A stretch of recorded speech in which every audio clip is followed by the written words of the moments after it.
বন্ধু তাড়াতাড়ি চল, আজকে জমিদার সাহেব জাকাতের টাকা দিবে। হ্যাঁ চল চল। শোনো মহল্লাবাসী, আজকে আমি তোমাদের সবাইকে জাকাতের টাকা দেবো। এই কি করছিস? হ্যাঁ, এ আবার কি করে আসলো? কোনে ঢুকছিস? পিছনে যা। বন্ধু উঠে। এই নাও ধরো 500 টাকা। এই নাও, আল্লাহ আপনার ভালো করুক। এই নাও, আলহামদুলিল্লাহ।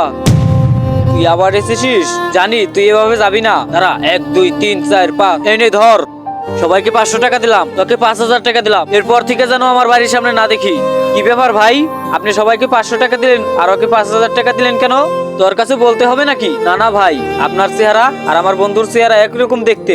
বন্ধু শোন, আমি তোকে বলছি, বন্ধু এটা হলো আমার আপন ভাই। এই যে এই বাড়িটা দেখছিস না, আজ থেকে 5 বছর আগে এই বাড়িটা আমার ছিল। 5 বছর আগে আমার এই বাড়ি থেকে বের করে দেয়। আজ ওর জন্য আমারে ভিক্ষা করে খেতে হয়। মনে রাখবেন ভাই, ভাইয়ের হক মেরে কেউ কোনোদিন শান্তিতে থাকতে পারে না।